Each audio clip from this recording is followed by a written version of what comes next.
Yeah, so can I tell you about what I had for tea then? Yes, please. So you told me that you had fish and chips. Correct. Large fish and normal sized chips. What are we talking? It's actually a jumbo sausage and shit. Jumbo sausage. Oh, so you described it as fish and chips, but you didn't have fish. Because it's from the chippy. Okay. Yeah, because if you had said sausage and chips, I would have been like, well, what are you, 8? But because it's from the chippy. Yeah, it's not the same thing. So I was quite jealous of that. Do you have any sauces, some mushy peas? What are we talking? Ketchup. Yeah, it's exactly what I would have done. I don't mess about with any of that extra Philly stuff. I like mushy peas. I just didn't go for it. Would you normally do mushy peas with a sausage? No. Okay.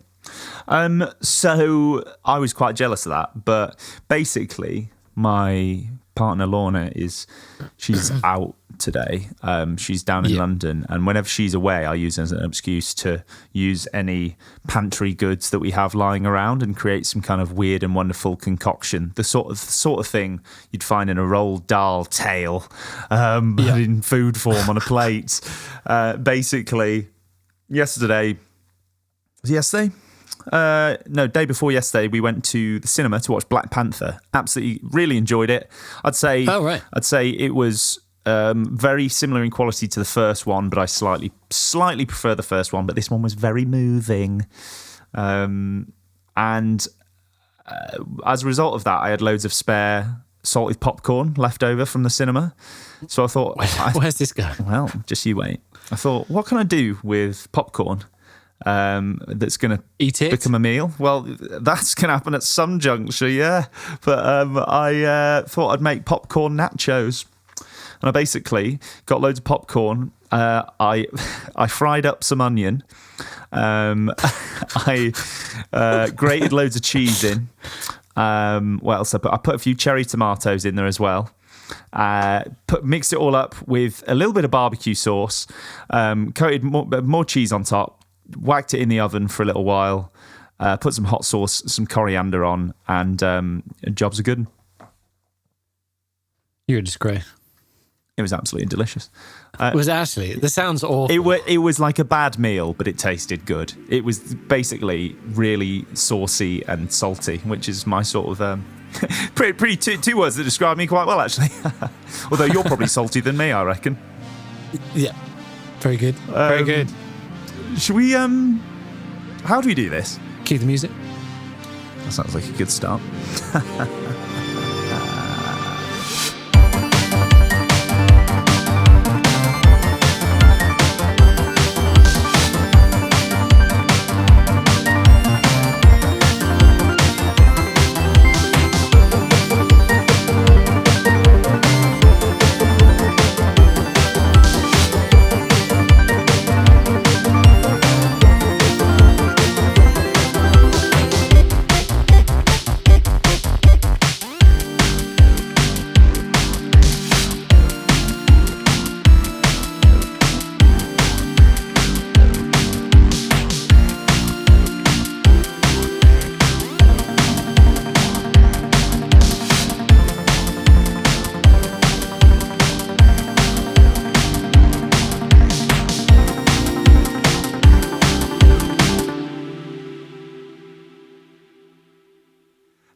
God! Whoa! Where am I? Who's this? Whoa! Who's talking to me What right year now? is this?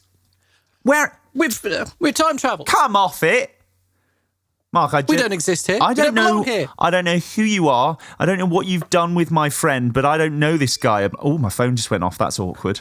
You're gonna Officer, I don't know who he is. I don't know who this man is that's talking to me right now. Officer, this man is a demon. He has taken my friend. Oh, welcome back to Pushing Buttons. Oh my word, we're back. We're still calling it Pushing Incredible. Buttons then. That's decided.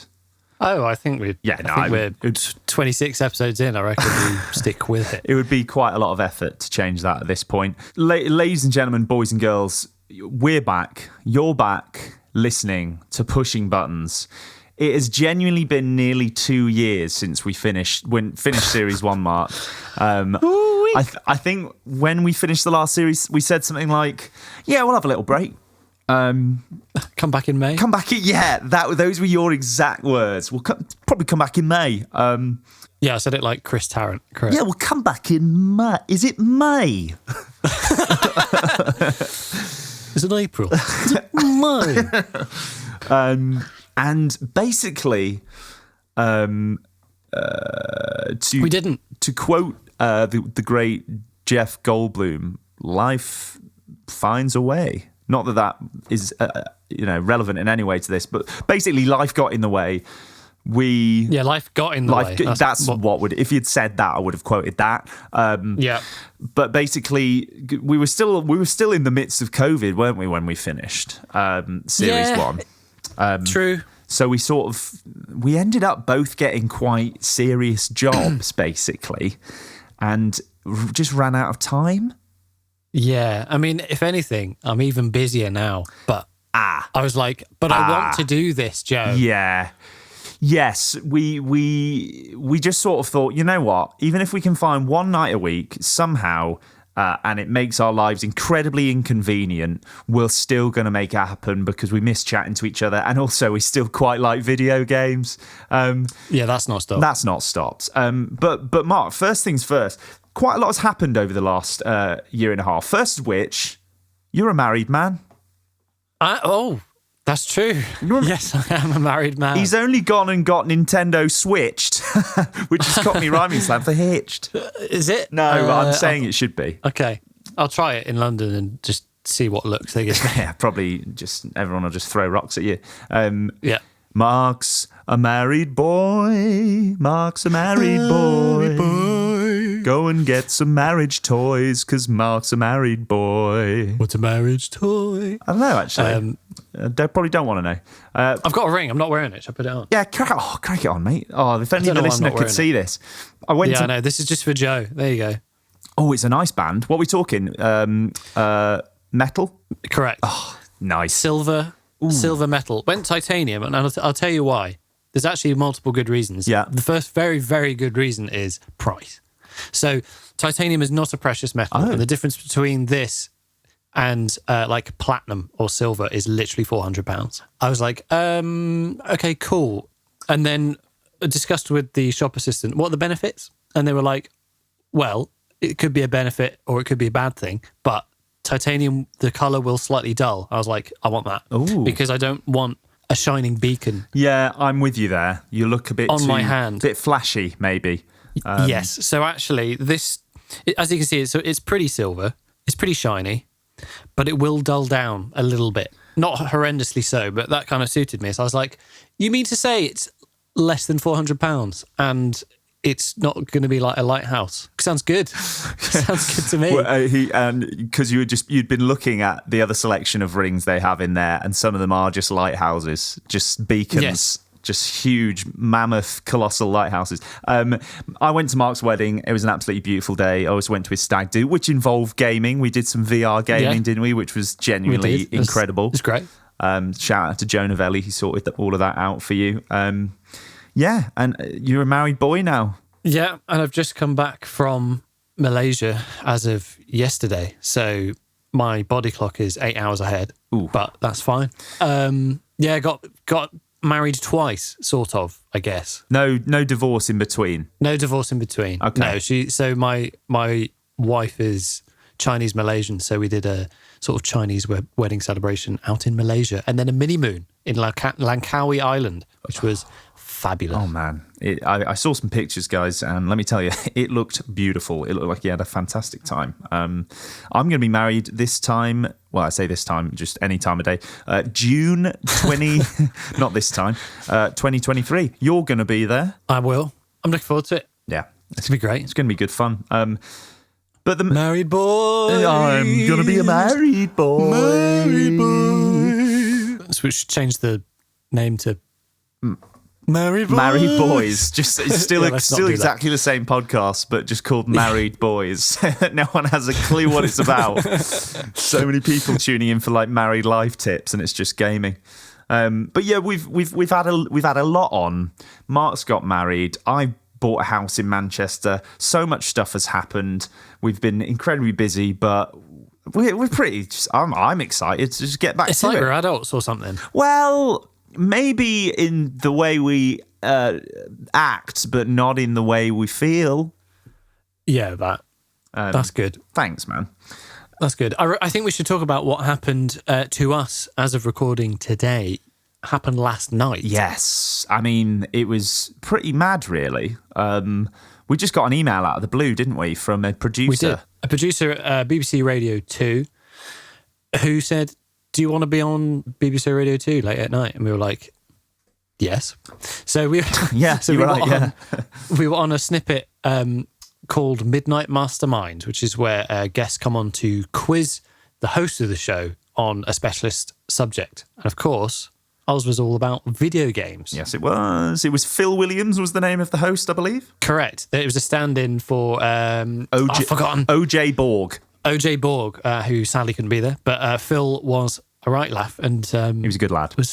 He was really nice to us. We're not going to spoil what happened, but perhaps we'll just give you a little snippet. Here's a snippet, maybe? Give him a little taste. Now, Midnight Mastermind. Well, it was a brilliant start to the week for me yesterday because Karen in Colorado popped up. But Karen isn't from Colorado. She lives there now, but she's a Brummie. And she chose an iconic Midland band to grill me on. Duran Duran. And I got a full house. Very happy about that. Full house on Duran Duran. That's the positive. The negative is the only way he's down, really, isn't it, from here? Let's see. Remain positive, Williams. Come on, son, remain positive. Good morning, Midnight Mastermind contestant. Your name, please, and whereabouts are you? Hello. We are Joe and Mark. We are from the podcast Pushing Buttons UK, and I'm in Manchester. And I'm based in Welwyn Garden City. Is that Joe in Manchester? Yes, and I'm Mark in in Welwyn Garden City. Yeah. Indeed. Got it. All right. It's a dynamic duo. Which one of you would like to tell me the subject you're challenging me on? Go on, Joe. I'll go for it. Okay, so the subject of choice is video game characters. And if you wanted to listen to the rest of that, you can find that on BBC Sounds. You can just search OJ or something like that, or Midnight Mastermind, and you'll find it. Mm-hmm. And just skip to, if you want to listen to the whole show, you can. But if you want just us, go to the 30-minute mark, and that'll be us. Yeah, and it was, well, I guess it's technically the Tuesday. What day are we on? 15th. Tuesday the 15th, 12:30 a.m. So it was on about then. But we had a really, really good time, and it sort of gave us an opportunity to sort of shout about the fact that we're doing this new series. So hopefully some people heard it. If no one listened to it, doesn't really matter. We just had a good lark. In fact, if you did listen to it, we would actually specifically like to know if you've come over from BBC Radio 2, just to kind of get a ballpark. Yeah. That'd be really nice. So if you want to, go, you can email us at pushingbuttonspod@gmail.com, or you can go on our social media. You can find us on Twitter at PBPodcastUK, yes, or on Instagram at pushingbuttonspod. Yeah. So those three things there. If you've come over from that BBC Radio 2 programme, maybe you were driving. Let us know what you were doing at the time when you listened to it. Yeah. And it'd just be really interesting for us to know who's come over from there. Yeah, it's an interesting time slot. So, if you're a video game fan that's listening to Radio 2 at 12:30 at night, then that you might just be our ideal audience. We might give the game away here, but get in the questions. We had to make our own questions. There was 3 questions we had to give Phil, the host. And it was hard because we decided to go down the video game characters route, how do you pitch questions to a non-gamer that aren't absolutely niche and absurd, whilst also being interesting to gamers who will actually have to at least think a little bit? Do you know what I mean? Well, that's it. And because you could quite easily just giving questions like, who is Mario's pet? And things like that. But we want to, obviously, we are gamer nerds, so we want to try and test the guy. But sadly, I won't give away what happened, but maybe we were just a bit too vague with our topic choice, because basically Phil, the host, had the length of 2 songs to go and research the topic. And Yeah, well, I won't spoil it. Go away and listen to it. Maybe next week we'll talk about, very briefly, why we picked the questions we did. That's a good idea. For now, it'd be really nice if you want to go to BBC Sounds and give it a listen. Fantastic idea. Rather than us spoiling it all, Joe. Yeah, okay, we won't spoil it, Mark. But we had good fun doing it. And thanks to anyone who did make their way from that. If you did. If you didn't, thanks for tuning in anyway. So, it's been a long time since we last did one of these, Mark, hasn't it? Like you keep saying. Like 2 years. Genuinely 2 years, which is a stupid amount of time. So I thought it might be nice if we sort of caught each other up and the listeners up on all of the sort of big things that have happened over the last 2 years. But that's so much. So how can we condense it into a fun way? Well, we could sort of off the cuff just sort of do it as if it's some kind of news headlines. How do you feel about that? Cue the sting.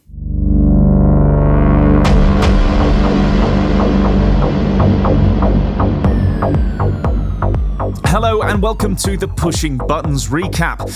Starting with, there have been a disgusting amount of game delays. Strap in for this chunky list. We had Overwatch 2, Advance Wars 1 and 2 Reboot Camp, Dying Light 2, Horizon Forbidden West, God of War Ragnarok, Diablo 4, Gotham Knights, Suicide Squad, Hogwarts Legacy and Elden Ring, all delayed in 2021. Some of them have come out since. Semiconductor shortages meant console stock was very low.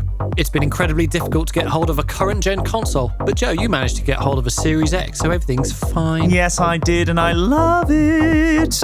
Blizzard Activision had a load of pretty horrendous stories come out about the state of employee welfare at the company. Bobby Kotick is a bad man and should be chased out of the town with pitchforks. Halo Infinite came out, and most people actually liked it. Shock horror. Google Stadia has ended its first-party game development and is ending production of the console. Refunds have started only just this month, though there have been some issues with the rollout. And there in the distance you can hear the cries of absolutely no one to the death of Stadia. Silence. It Takes Two won Game of the Year at the 2021 Video Game Awards, with Deathloop, Metroid Dread, Psychonauts 2, Ratchet & Clank and Resident Evil Village as runners-up. Great games there, I think we can all agree. The Grand Theft Auto Trilogy remaster was released and it ran like hot steaming shite.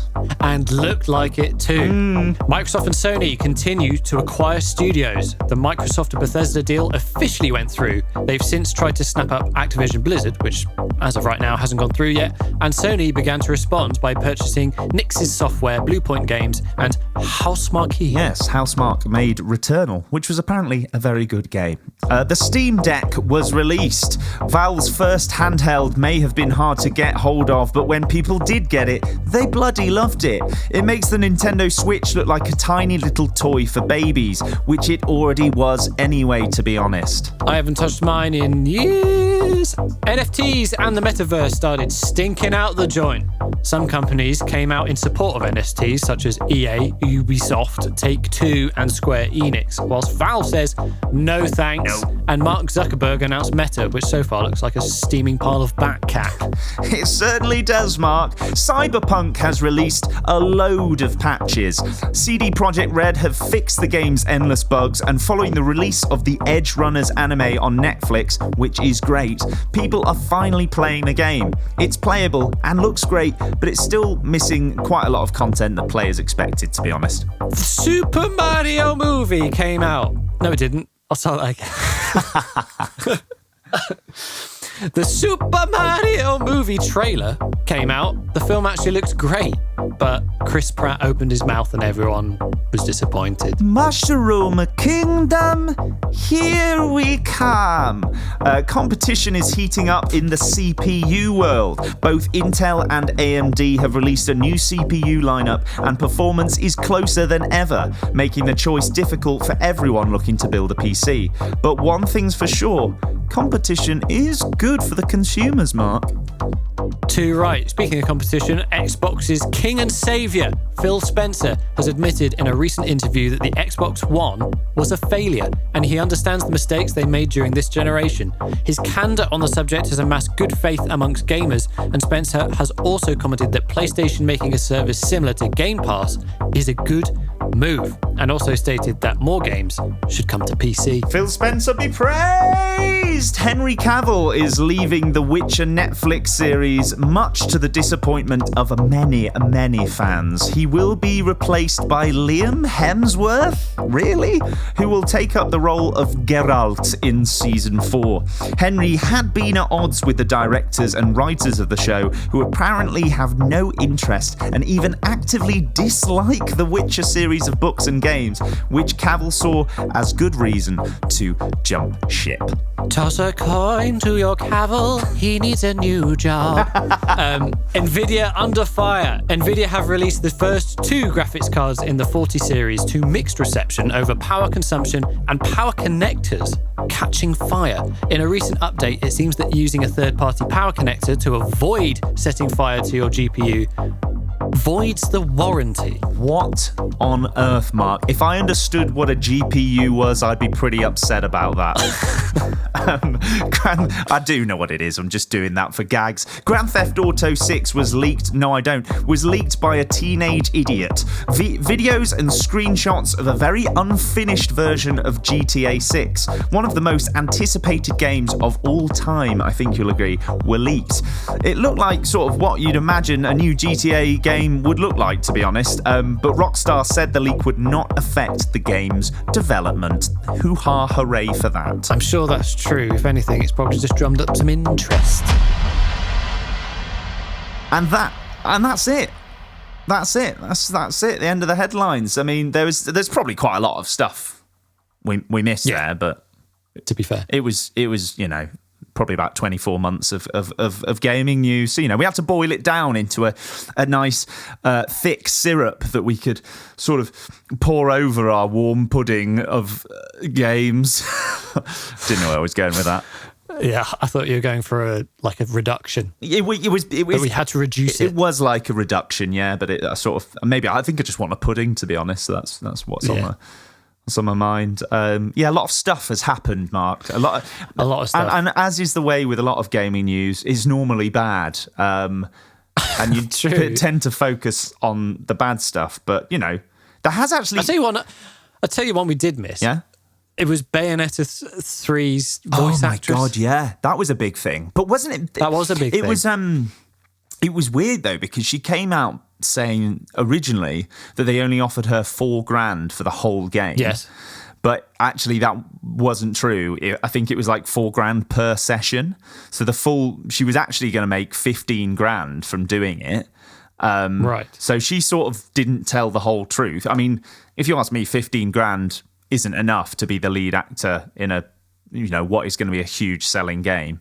I wouldn't turn my nose up at $15,000, but it's still not good enough for what is a huge undertaking.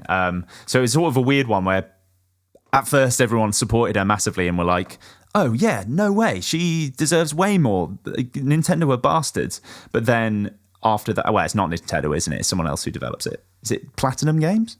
I think it is. Well, apparently it wasn't up to Platinum Games. Apparently, one thing that came out is that it was Nintendo that tried to force the issue with a different actress. But I don't really understand the ins and outs of it. Probably need more research. Yeah, to be honest. Probably just read about it, which is quite easy to do. But that was a weird one. That was a weird one. But in a lot of ways, quite nice, because I don't think that voice actors in general get enough credit and or sort of praise. So in a way, it was a nice moment to be like, hey, yeah, let's give some props to voice actors because they're great.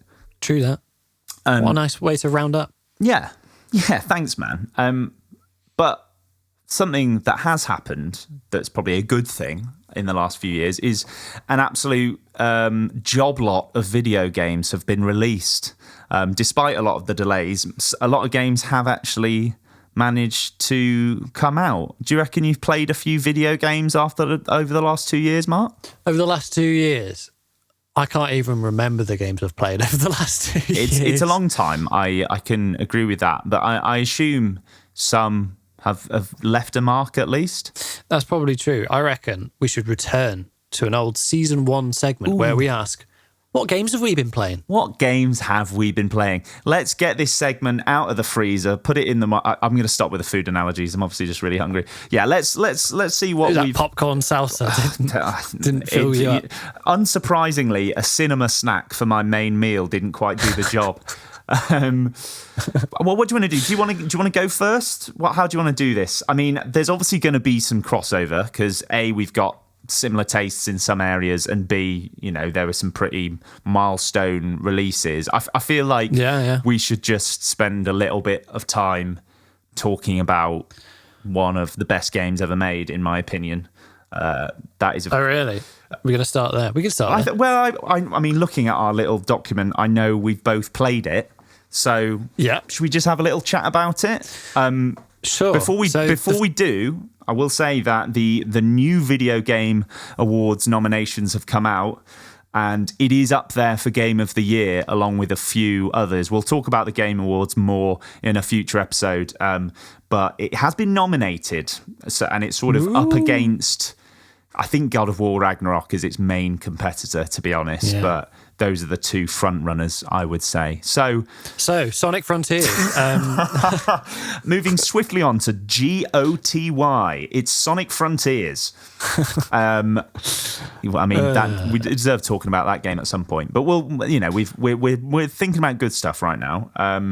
So, I mean, we had talked about Elden Ring quite a lot when we were doing Series 1. How excited we were, how, there was so much buzz about it. I think it was actually the most anticipated game at the 2021 Video Game Awards. They had this pointless trophy for the most anticipated game, which means absolutely nothing. But there was a lot of hype for it, wasn't there? There was. I mean, it's worth pointing out, Joe and I are big Dark Souls fans, although... I still don't think you've played number 3, which is shocking. I know, and this is the thing. I think so. We'll get into it about what we think about Elden Ring, but the reason why I haven't, and it was on sale on the Xbox store, so I was very close to getting it. But I think, and this is a dumb thing to say, but having played Elden Ring, I was worried that it might tarnish, no pun intended, tarnish my view of Dark Souls 3, just from going from this huge in scale thing to then go to Dark Souls 3. I might have a negative opinion of it, so I thought I'd leave a bit of time and then come in fresh to Dark Souls 3, having not, while I was still in the mire of Elden Ring. I get you. Well, I'm just going to say this outright. When it came out, I played it pretty solidly, and I completed my first playthrough within 2 weeks with 119 hours. And immediately went on to a second playthrough, of which I only got halfway through before other things started happening, whether it was work or just other games came out. Yeah. So I'm yet to do a second playthrough, but I can confidently say I've done 1.5. And in that first gameplay, I'm pretty sure I got most of the stuff, which is a stupid thing to say, because every time I go back to Dark Souls Remastered or Dark Souls 3, there tends to be just one thing that I never found in those 6 playthroughs that I've already done in those games. And that's in Dark Souls and not the biggest open world game ever made, pretty much. Exactly. I mean, I tried to find every single little dungeon, every area, every underground tomb, and I'm pretty sure before I went and did the final part of the game that I'd scoured everything. But no doubt there's probably a notable percentage in terms of game completion that I didn't do. I mean, I can't remember the exact number, but there's a stupid amount of bosses in that game, and I'm fairly sure I'm nowhere near it. But I put in 140 hours, and I've just done one playthrough, and that was very much the same, where I got to a point where I knew I would finish the game if I carried on playing the mainline story. So I just did. I basically walked up the coast of every single island until I found stuff that I hadn't found, all of that sort of stuff. But I think the thing that was so good about that run through is just that. Other than maybe Breath of the Wild, and I don't want to keep making comparing games to that, but I've never played a game where discovery and exploration is like so insanely rewarding, and also like you can genuinely, I know like they always say it in those like gameplay reveals, like everywhere you see you can go, you know, or that to see that mountain over there, you can go there, all that sort of thing. Like you can go to all the places, and also every corner you turn you will find something, and it is just so cool, like all of the stuff. But yeah, it's just there was just so much stuff. Basically, it's just a very good game. What was your character focus in terms of abilities? I mean, I'm always just a like a swordy shieldy boy. That strength and dex. Oh, we both did quality builds. Yes, yeah. I was a quality build boy. So fun fact, when the game, I don't know about now since it's been patched, but quality was insanely underpowered. Like insanely underpowered. I guess the we're quality pro gamers, scaling. Man. Yeah, we're just great. But like the quality scaling is the worst, or was the worst scaling when you upgrade weapons and put them into quality. Yeah. Which was very noticeable. And very annoyingly, I missed out on one of the first like quality weapons. I can't remember his name, but you know the wolf character dressed in like a wolf cape. Yeah, the guy who is a wolf, or the guy dressed with a wolf cape? Were they the same person? Guy might be the same person. The guy, maybe he is a wolf. He's the guy who's a wolf. Is like the he like protects the Rani, the witch. Rani. Yeah. So like early in the game, there's an area you can go, and he's like whistling. Oh. And I can't remember. You have to do something to. You have to like.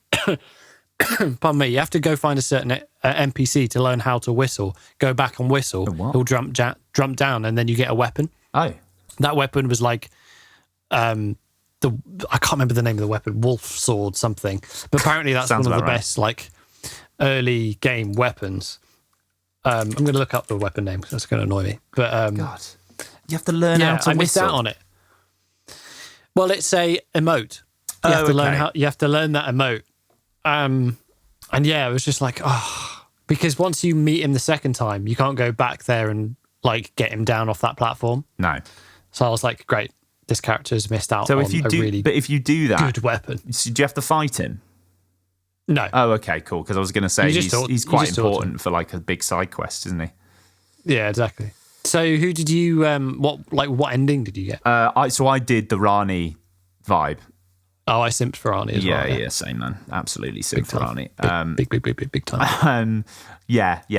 I know. I think like, because I'd done a little bit of reading online about like various endings and that sort of thing, and she was just like a character that I liked, so I was just like, yeah, I'll go down that route. And also one of my, I mean, like you said, there's so many things that I don't know about, and the way I found out about that quest line was just one of my friends told me, like, oh yeah, you need to go here and do this. Yeah, and that was, as with all the Dark Souls games, they're one of the only game series that sort of community discovery is so important, and you need someone to sort of lead the charge and discover those things that would otherwise be really not saying that quest line was that, but that is the beauty of those games. And you know, not taking anything away from like God of War, but like it's a linear game. You can't really go off the path. There might be some side quests, but it's all obvious stuff, and that's totally fine.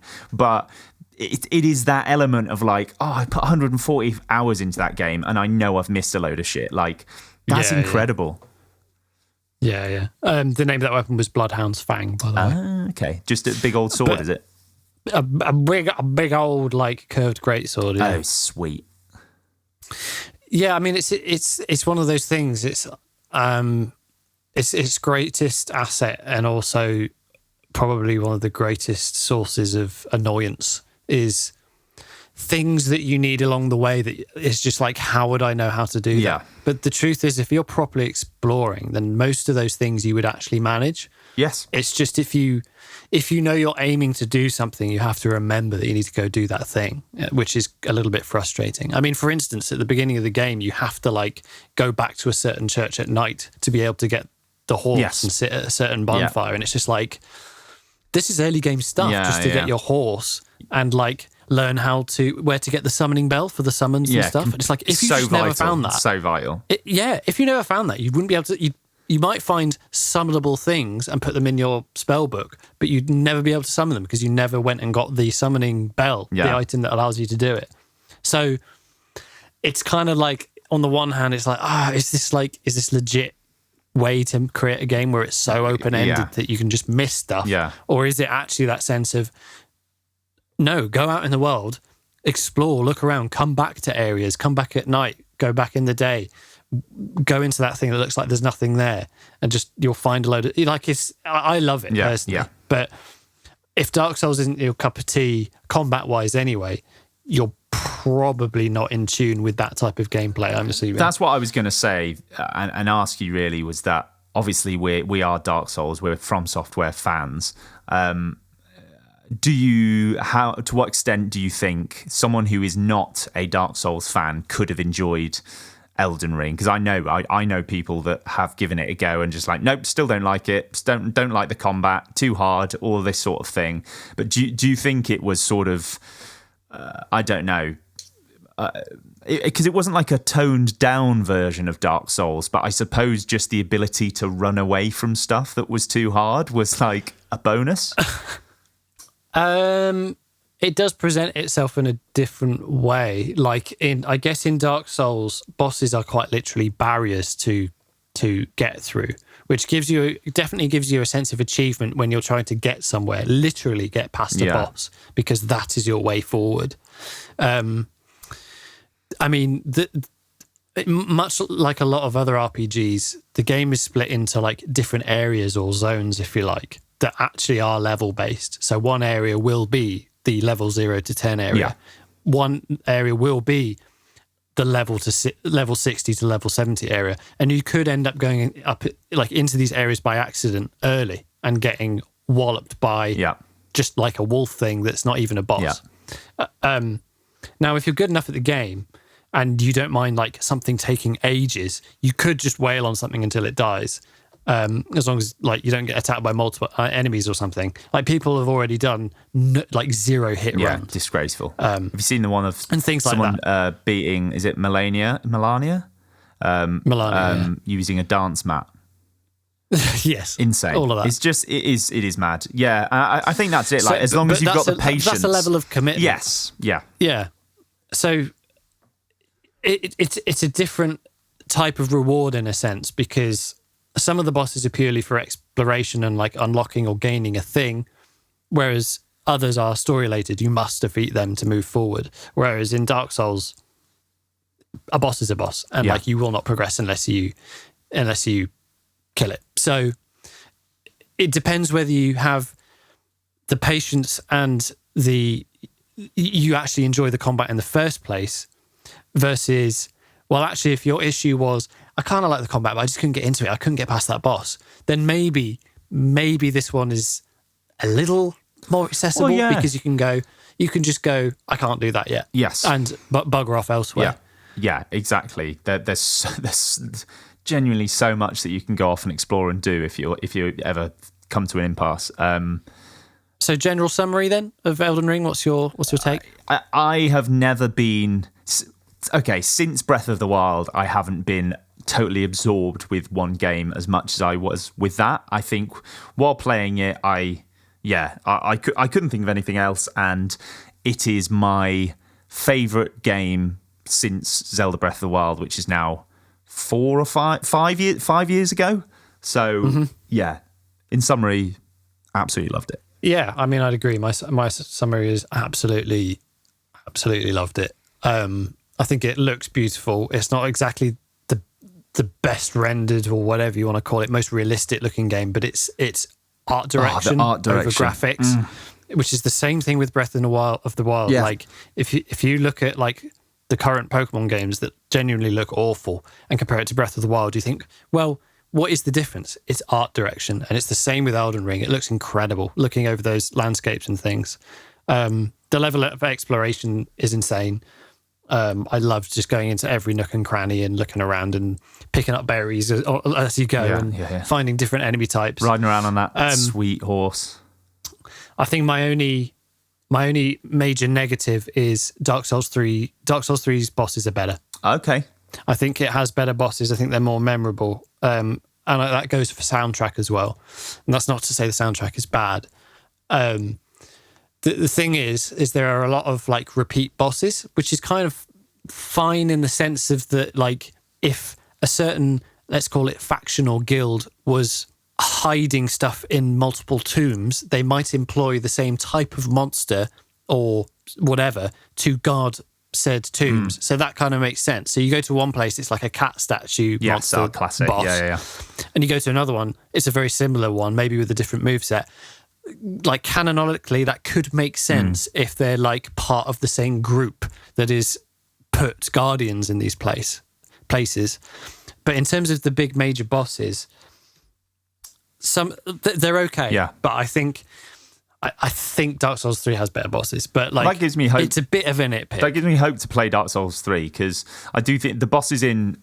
We'll stop talking about Elden Ring in a sec, but the bosses in Elden Ring I feel were really, really strong for like the first half, and then they just sort of like... And these are like the main bosses. I totally agree with you about like all of the mini dungeons, but I suppose it's sort of like in Zelda, like all of the shrines, like when there's so many things to do, there's only so much that you can sort of come up with that's new. But yeah, the mainline bosses in Elden Ring, I absolutely loved up until like the first end of maybe the first 2/3, and then the last third, I just felt like they just spammed you with so many bosses, like one after the other, that I just sort of like, I don't know, just sort of didn't care who they were at that point. I was like, I don't know who you are, and even though they were like cool, they just came a bit too thick and fast at the end, I thought. Yeah, that's probably true. But I mean, it's a very minor. I'd say it's a very minor nitpick because the game is incredible. Oh yeah. Just utterly superb. And whatever George R.R. Martin did, I'm glad he did it. I don't know how much he did, but it was good. Right. Okay. Well, we want to talk about the other games that we've been playing, but I think because we spent so long on ER, shall I just sort of like go? I'll go through my list and maybe give you a few comments. I'll go through mine. Summaries. Actually, this next one is both the same again. So brief chat. Yeah, brief chat. Brief chat, Halo Infinite. Okay, I'll start because I'm a big Xbox boy and long-time Halo nerd. Not as good as it could have been, but still, I think they just about did enough for it to be a good Halo game, but it wasn't, as we kept saying, this needs to be a 10 out of 10 masterpiece. You know, this needs to be their God of War, their Last of Us, you know, their Uncharted. It wasn't that, but what they did manage to do was make a good game. Couldn't agree more, Joseph. I think he's saying that. And basically, the multiplayer didn't have very much going for it. Really fun gameplay. Like, they went back to the roots of what Halo, you know, the arena shooter stuff. I still play it quite a lot with my mates. They've just brought out the winter season now, and I'm going to drop back into it. They've got some new maps, some new game modes. So they are iterating slowly. I just wish they had done more sooner to retain the users at launch, because I think so many people were like, this is so much fun, but the like leveling up progression is rubbish and there's only like 3 game types to play, so I'm getting pretty bored.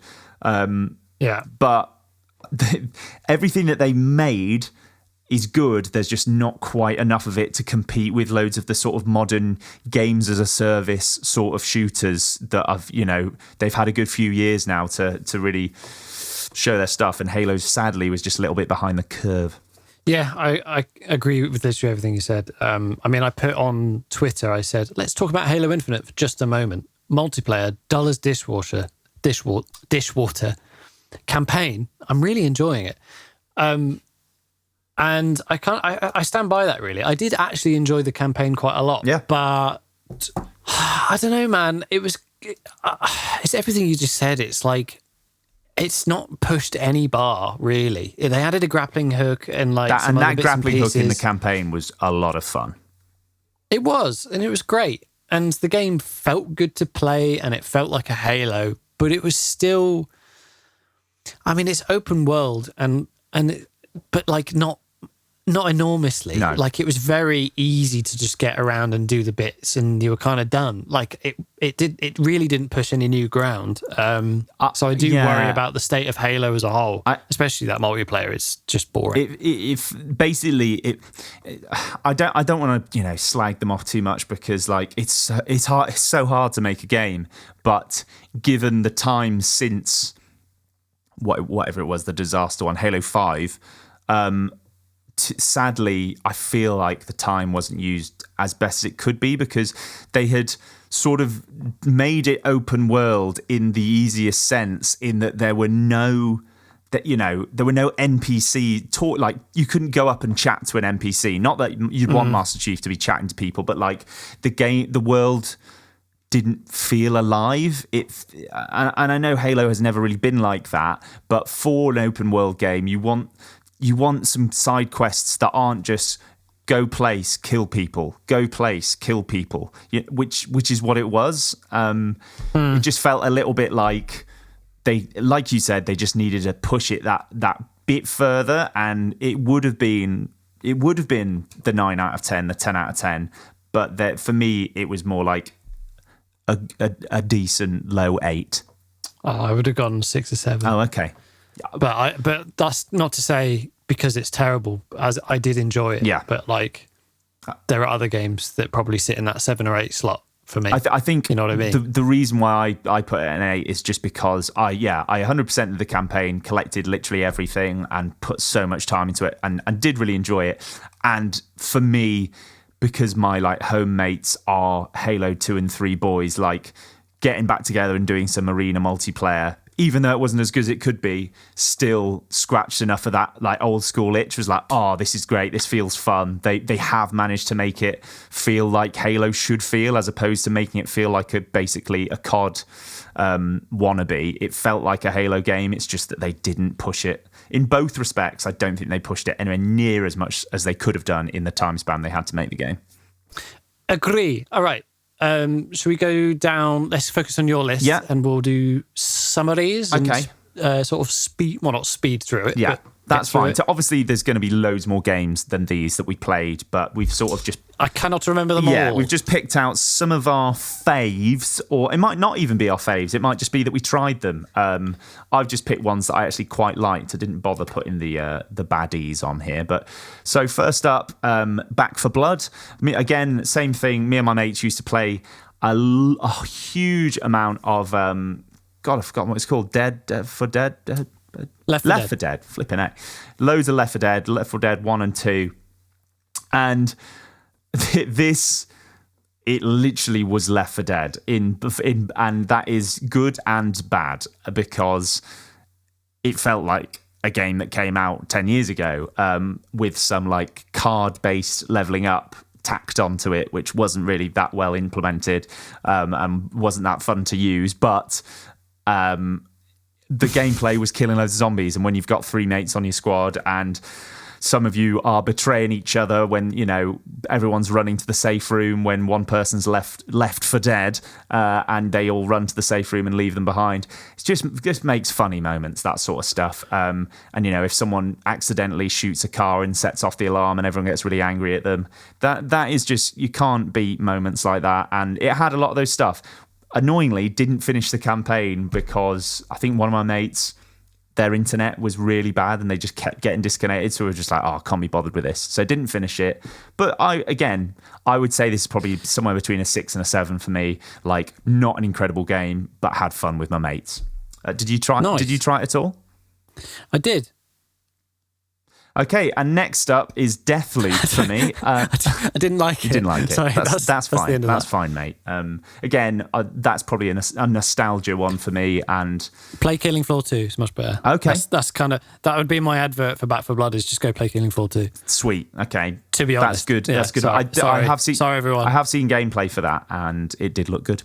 Next up is Deathloop. I gave that game a real good throw of the dice and liked a lot about it. And the things that I liked a lot about it were the style, the vibe. I like the sort of retro 60s, 70s vibe that they gave to it.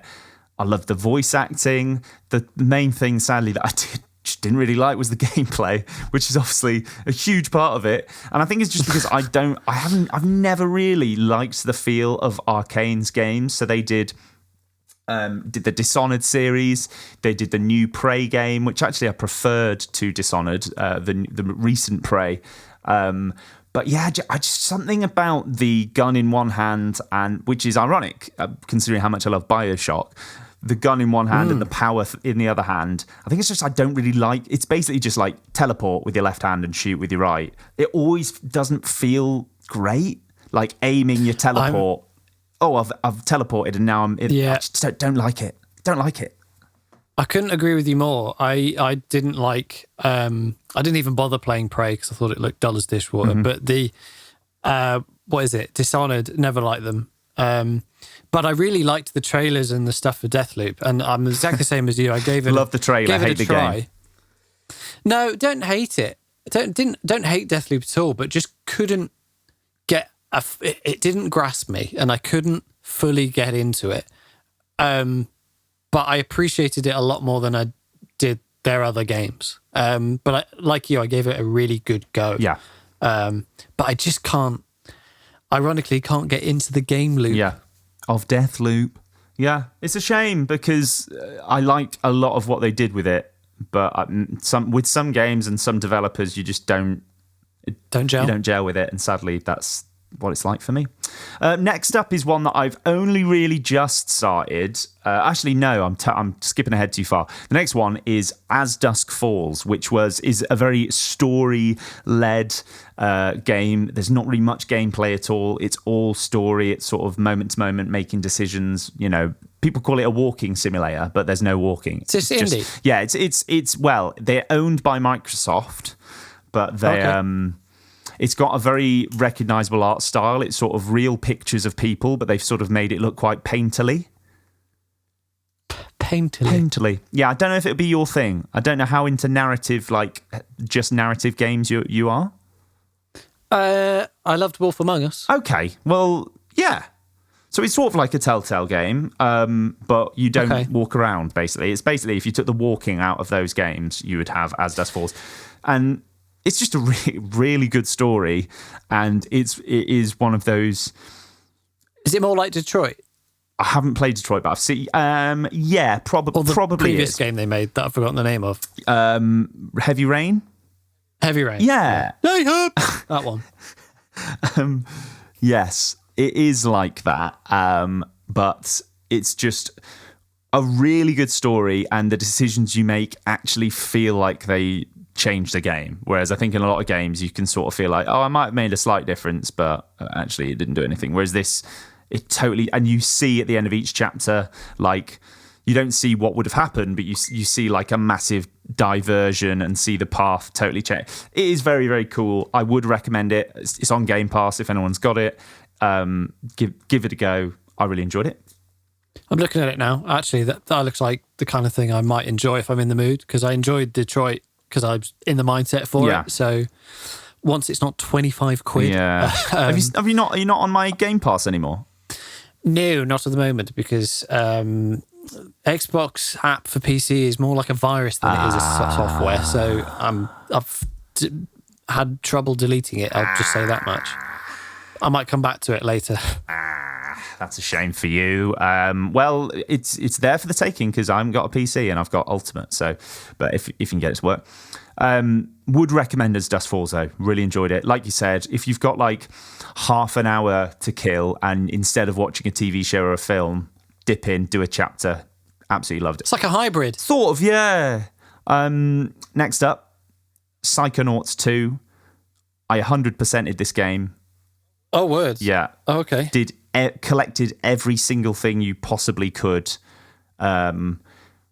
I again, it's a 7 out of 10 game that I just really enjoyed playing because it was fun, and I wanted like a platformery collectible thing with some fun, silly writing, and that's exactly what this was. Never gonna change the world, but just a really nice, fun game. And if you liked Psychonauts 1, you will like Psychonauts 2. Yeah. I loved Psychonauts 1. I did play Psychonauts 2. I didn't put it on my list because I'd forgot. The reason I forgot is because I didn't complete it.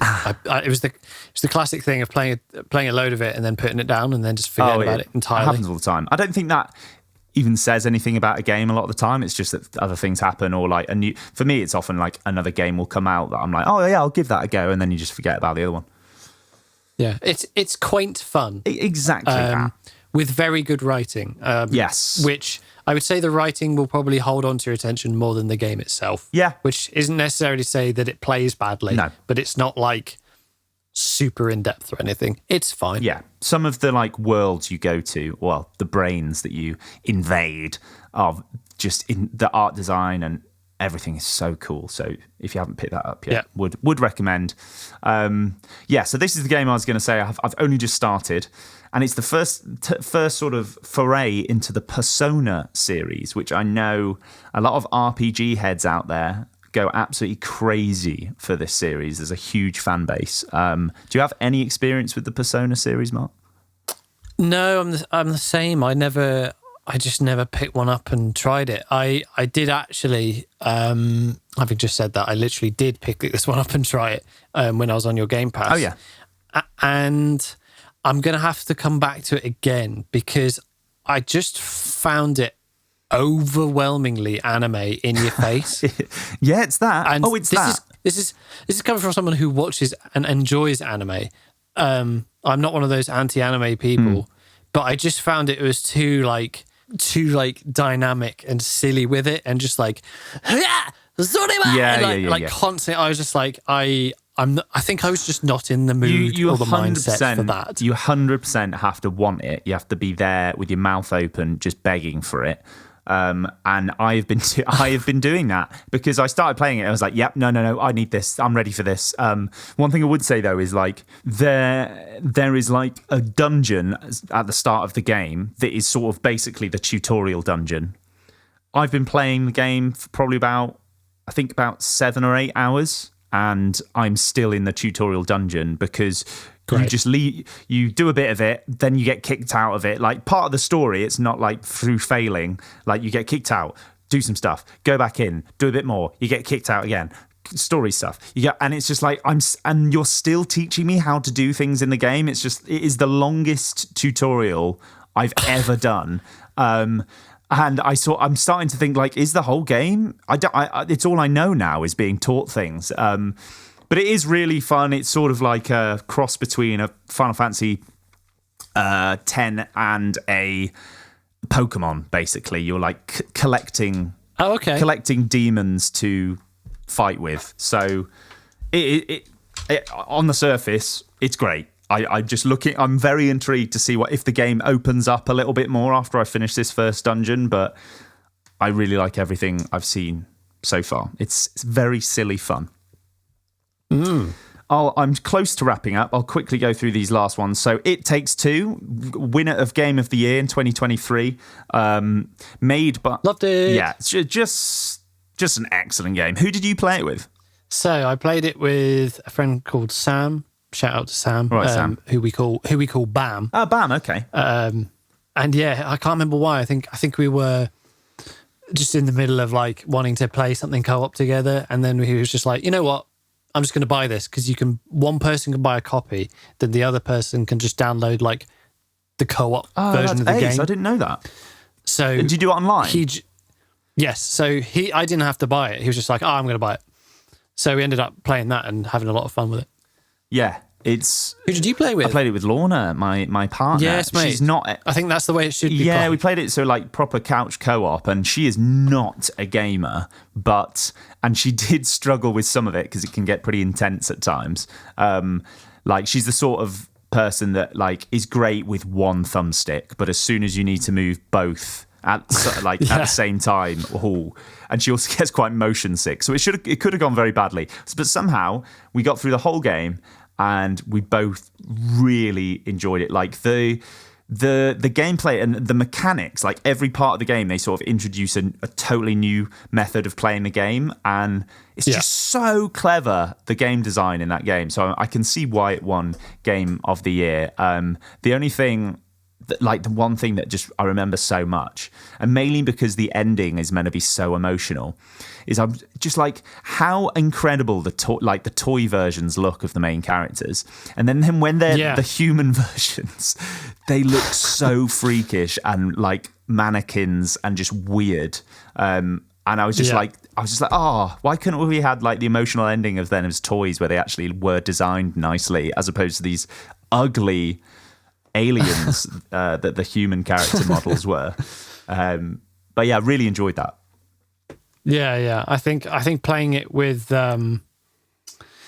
your other half is probably the way to play it, because Bam and I, like when we finished it, we kind of just sat in silence and just kind of wanted to cuddle, but like we couldn't because we were playing online. But sorry, mate, I've just got to just go. You know, just need to go have a lie down a moment. You're both there reaching for the tissues. I think it's raining indoors. Yeah, great game. Loved it. Specifically on my arm. Next one, not much to say about it. Resident Evil Village. Absolutely loved Resident Evil 7 for like the first 3/4 of it. It's really just such a good, scary game. Resident Evil at its best. Resident Evil Village was like basically a new Resident Evil 4, but not as good as Resident Evil 4. Enjoyed it, but didn't like it as much as 7. But shout out to Lady Dimitrescu, the tall lady with the big hat. Absolutely love her. Step on me, mummy. Step on me. Still haven't played 7 or 8, so we'll get back to you. Okay, mate. Finally, I don't know how you're going to feel about this, Mark. I haven't really talked to you about this yet. I haven't played a mobile game since Pokemon Go, and that's a fact. But over the last couple of weeks, I have been fully addicted to a game called Marvel Snap, which is essentially a slightly dumbed down version of Hearthstone or Magic the Gathering, but with Marvel characters. It's a free game. Everything you pay for in the game is cosmetic, so there's no pay to win sort of vibes. And as a MCU comic book nerd, playing with all the characters I know and love is just, I mean, it sounds like I'm doing an advert for the game, but genuinely it's free, and just download it and try it. If you don't like it, it's not the end of the world. Marvel Snap sponsor, please. Yeah, exactly. Wouldn't that be nice? It's just so easy to play for like 5 minutes, and sometimes you just need that. And like you said earlier, when we haven't picked up our Switches in over a year, and it's just sat there gathering dust, and I've got that on my phone, it's much easier to pick up and play. So yeah, if you're listening to this and you haven't played Marvel Snap yet, I'm telling you now, you will enjoy it. Wow. Okay. No comment. I'm sure it's great. I've just talked a lot there, Mark. So I'm just going to sit back and let you talk for a bit, if that's all right. Lyrical. Yes, please. Yeah, sure. So same as you, Elden Ring, Halo Infinite. Very quickly, Forza Horizon 5. Ooh, great game. I've played that. That came out. Yeah, it's really good. Carrying on from 4, which was based in London. This one's based in Mexico. More of the same in a good way. It's that hybrid between sort of arcade and simulation racing. So you can go deep into cartooning and stuff if that's your thing. Or you could just race around and it's really fun. Yeah, no comment really. It's just good. Yeah, it's good. I played it for about 3 hours, and every time I play a new Forza game, I'm like, this is really great, but I'm not a driving guy, so it's not tickling my sack. I was trying to think of a nicer thing to say then, but yeah, it's not tickling my sack. Vampire Survivors, which is a really like interesting like sprite art style game where basically the control scheme is all you do is move around. You don't activate any powers or anything, but basically you're just trying to clear waves of enemies and unlock new survivors to play as. But you're basically just wandering around collecting upgrades, collecting different weapons, and then as the game progresses, those weapons become bigger or combine to create even bigger weapons. So by the end of it, you could be throwing scythes 360 around you, generating beams all over the map and rainbows, and it's just like nuts. And it's all about how long you can survive, and you can survive until Death himself literally goes, right, you've had enough, and after the 30-minute mark just comes and kills you. That's incredible. And then if you get late enough in the game, like I did, you get to the point where you can survive death, and he keeps sending more Grim Reapers at you, and you're just like they're going against like multiple Grim Reapers. And then if you play beyond that, you get to a point where all the Grim Reapers give up, and the ultimate version of the Grim Reaper or death just comes and goes and just kills you in a hit. Incredible. Yeah, I've seen a lot about this game, and it's just come to Xbox, so I am going to play it now because it looks so dumb and silly and easy and fun. So yeah, definitely going to give it a go. Definitely give it a go, especially if you're just struggling with something to play and need something to literally vegetate in front. It's very addicting. The first 40 minutes or so gameplay will be very dry because you won't unlock anything like super quick. So once you're past that part of the game, like you'll start loving it, I promise. Great. Very quickly, a stupid game called Trombone Champ. I've seen so many clips of this. Which is it's a rhythm game where your mouse controls the pitch or the note you're blowing by pulling the trombone up and down, and clicking and holding will produce the note. Incredible. So it will give you a tune, and then the score comes out in front of you, and you're just blowing sweet, hot, glorious trombone all over it. It doesn't fit at all. And two pretty hilarious results, to be honest with you. Could I recommend it? I mean, not really. Just watch a streamer play it for a bit, but it's very stupid. Yeah. Guitar Hero with a trombone, basically.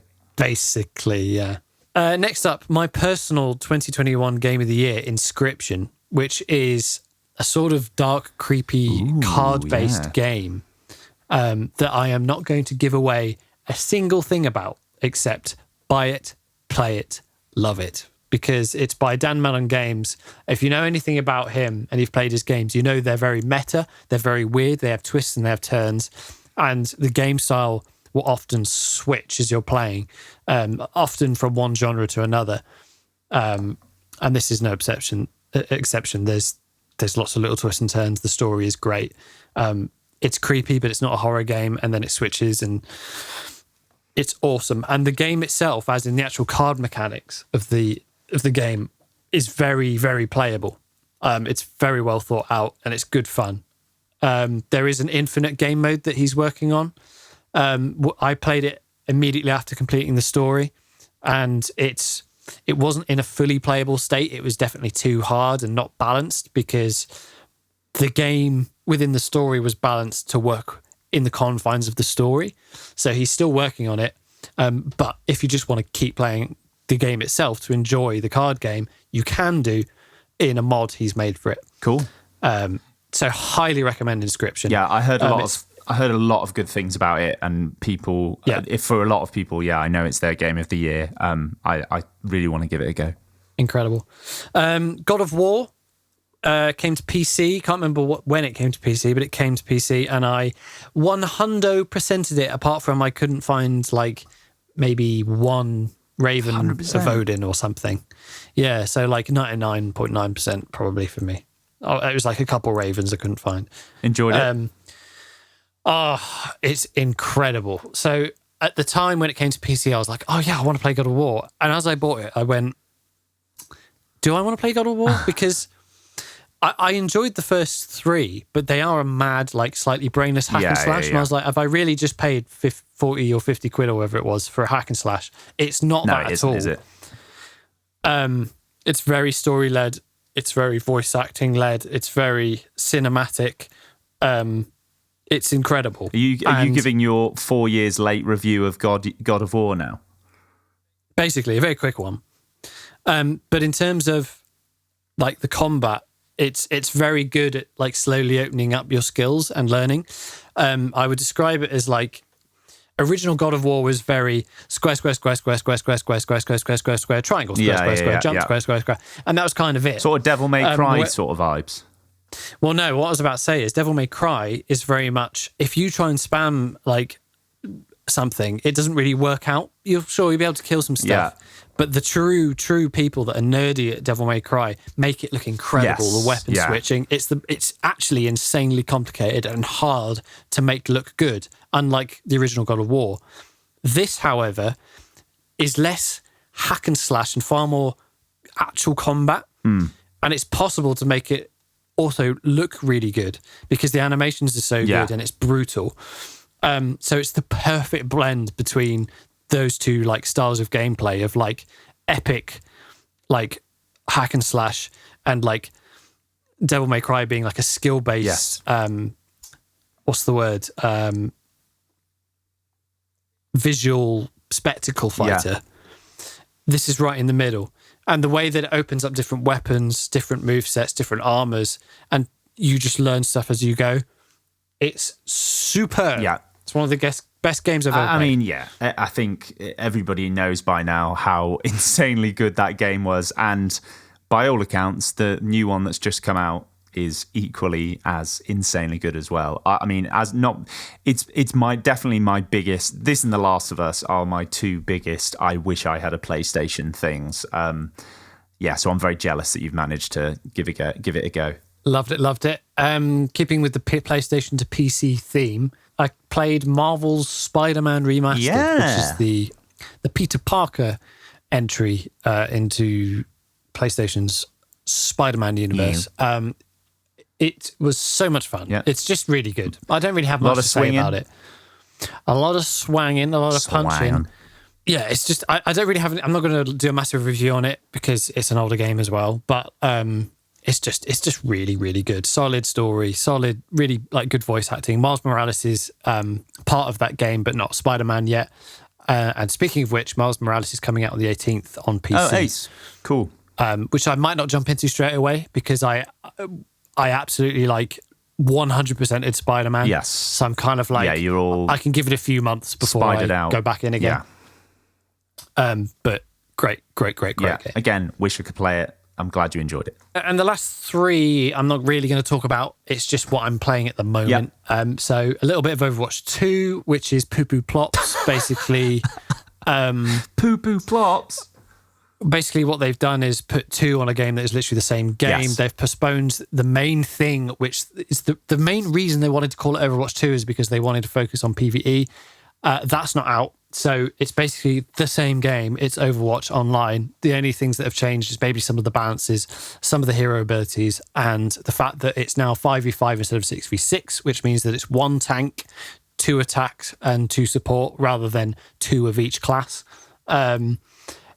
It's fine. It plays like Overwatch in that sense. They've ruined loot boxes. They don't exist. Oh. Loot boxes were already contentious at best, but now it's a battle pass. And to buy skins, they're insanely expensive. It's like £18 per skin. Oh my and word, half of them aren't what? worth it. And it's extremely sus that basically the moment like it came out, it was entirely broken. They got DDoSed. The game didn't function properly at all. But don't worry, that battle pass was ready to buy and the skins were ready to buy. Really? So it's classic Blizzard just doing their thing. Fuck them. Overwatch 2 is completely fine as like a playable thing with friends, but in general, it's a piece of shit. Such a shame because it was going to be my end. I've played a little bit of it and I've got to admit I have enjoyed the gameplay, but I didn't play any of Overwatch 1. I'm a very much a latecomer to the series, and I was sort of really gearing up for this to be me. Like I'm gonna commit to it, and I played a good amount of it, but sadly a lot. It's got crossplay. Yeah, so we need to give it a go, without a doubt. But yeah, just such you a can shame. get Discord on your Xbox. I can. So. Yes, that's a piece of news that we missed. It. Actually, that is a thing. Oh, that's Discord true. on Xbox, PlayStation as well. And PlayStation. Sorry, carry on. And the other two. That's all right. The last two that I'm playing are Crash Bandicoot 4, It's About Time, and Call of Duty Modern Warfare 2. Both of which I'm sort of not very far through, but just playing. I'm not really going to talk about them. Just playing them at the moment. Thought I'd let you know. Oh, cheers for letting me know, man. No worries. So as you can tell, I mean, that's not even all the games we've been playing. We've played a flipping load of games because we are gamers. As you all probably are listening as well. Just realised we've been talking for over 2 hours. So good luck with the edit. So, Mark, we've sort of gone over everything that's happened, everything we've been playing. This, this has been very much a sort of dipping our toes back into the world of the pushing buttons podcast. But before we sign off, what are we sort of looking forward to that's coming soon? Anything for you? Good question, Joe. No. Brilliant. You are... No. Okay. Well, I suppose, speaking of God of War Ragnarok, neither of us can play it because we don't have PlayStations, but there will be a PC port probably in a year's time. So I'm not too salty about waiting. There's plenty of other stuff to play. So I will look forward to playing that in the future. Yeah. Like I said before, from what I've heard and seen reviews of it, it is absolutely exceptional and more brilliant storytelling, very emotional voice acting and performances. So we'll see how it. Yeah. We'll see how. Oh God. We'll see how it gets on. Okay. We'll see how it gets on at the Video Game Awards at the start of December. Yeah. Oh. The climax. So for me, I've been watching Andor on Disney Plus. We had a big Star Wars special last year, and the main conclusion was the original trilogy is great, and some of the prequels are all right. But this, I tell you what, this is a really good show, sort of in spite of the fact it's Star Wars. It just is a great TV show. It's made by the guy who made the original 3 Jason Bourne films, which I actually really like. It's great. It's just really good TV. Bit of a slow build at the start, but I'd say the last 4 or 5 episodes have genuinely been insane. So, yeah. Nice. If any, What's that called again? Andor. It's just called Andor. Just called Andor? It's not called Star Wars. Andor? I think it's just called Andor. Oh, okay. Another thing to look forward to is the Game Awards 2022, which is actually very soon. As we said earlier, nominations have just come out. So it'll be good to see all the big announcements and what wins what. That's always fun, isn't it, Joe? Oh, baby, yeah, I can't wait for that. Yeah, that should be a good laugh. That sounded a bit like Robbie Williams. Robbie Williams? Sorry, Robin Williams. Oh, I thought you said, as in rock DJ. Oh, yeah, can't wait for that. No, Robin, not Robin. Oh, that's a gaff. Yeah, looking forward to Game Awards. They normally announce games and show off trailers as well, which is the main reason I tune in. Yeah, and his trainers. And trainers too, yeah. What, Jeff Keighley? Jeff Keighley wears absurd trainers all the time. He's a sneakerhead, I believe they're called. What else have we got? So we've got Mass Effect 4. There's been some big teasers knocking about. Yeah. Obviously, Mass Effect original trilogy we've talked about at length on this podcast, and we even had an episode entirely dedicated to what we would want from a new Mass Effect game, which you can go check out. I don't know which episode number it is, but you can see it by the title. There's been some teasers for it. We didn't mention it in the news before, but basically there was some audio ripped from this little tiny teaser trailer. It was sort of a video of the Mass Effect relay, but being rebuilt. Of it being rebuilt, controversially. But basically, someone's taken the audio and done some little tweaky fiddling buttons to it, and worked out that it is none other than Liara's voice. I believe her name was Liara Tisani or something like that. Tisoni, yeah. And that gets me excited because she was a great character, and I love Mass Effect. Mimi, a Mass Effect boy. We just need more of it. Agree. Can't wait to see more. Oh, yeah. Yeah, look. Oh, yeah. Oh, yeah. Loved it as well. Just, I hope they don't screw it up. Oh, don't screw it. I mean, chances are they will. True. But yeah, I'm not going to tell you what the voice says. You can go find it on Twitter if you want to hear that. But it's Liara saying a thing or two. Speaking of space-related RPGs, Shepard, can we please Shepard, get are you some out more there? news? Shepard, it's him. Shepard, it's him. Shepard. That's what she sounded like. Yeah, it was exactly that. Anyway, speaking of space-related RPGs, can we please get some more news on Starfield? Ooh. I feel like they just keep saying it's going to be good, but we've literally seen nothing gonna be about great. it. Starfield, we're still making it. Yeah, it's going to be great. I mean, there's been a few videos, and your Bethesda boy, Todd Howard, he did a bit of a chat about it, and recently. Todd, it just works, Howard. Yeah, exactly. And talking about how many lines of dialogue there are in it, and all of this sort of stuff. And Phil Spencer said that Skyrim, he said that Starfield isn't going to just be Skyrim in space, which I'm sure you'll be happy to hear, Mark. That'd be great because Skyrim was shit, and I still maintain that it was shit. He's still got the hottest takes in all of gaming. Yeah, I mean, I hope it's so good, man, because like we keep saying, Xbox needs a first-party win, and I think chances are that is their best chance at one. Agree.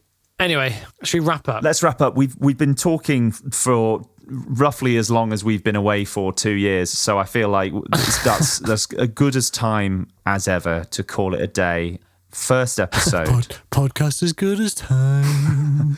Trevor's a bye-bye. Joe and Mark talk shit Out on this podcast bit. Pushing buttons.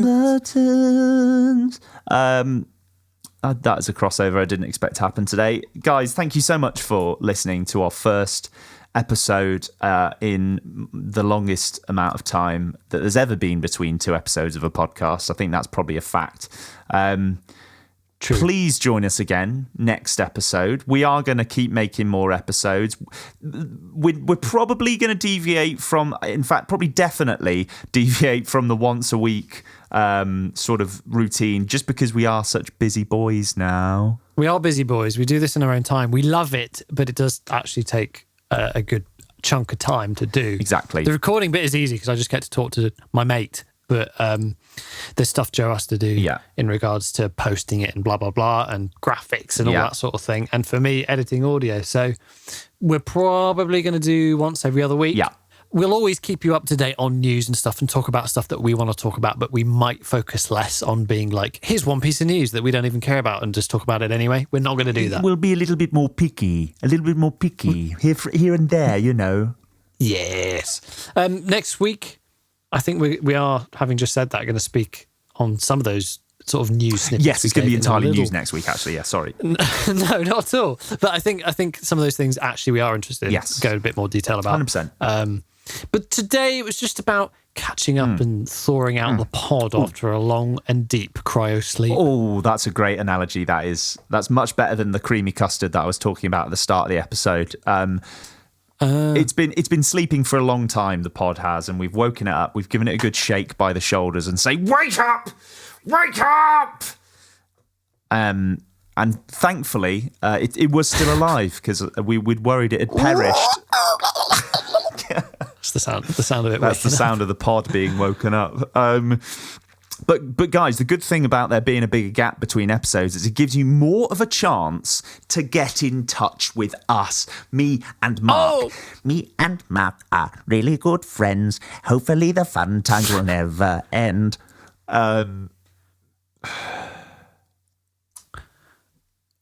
We should never have awoken this beast.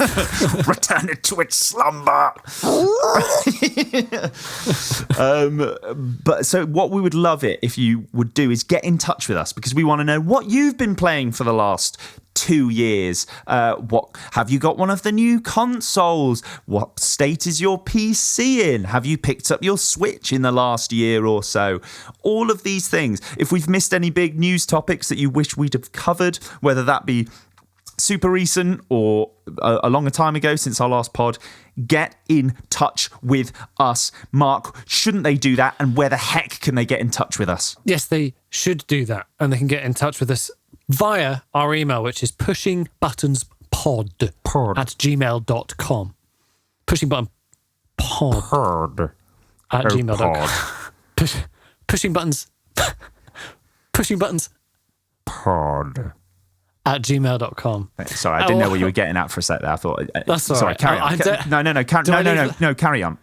Okay. Or you can contact us on Twitter at PBPodcastUK or Instagram, which is at PushingButtonsPod. And to wrap up, where is this available? It is available on Spotify, Apple Podcasts, YouTube, Google Podcasts, Anchor, and Radio Public. Correct.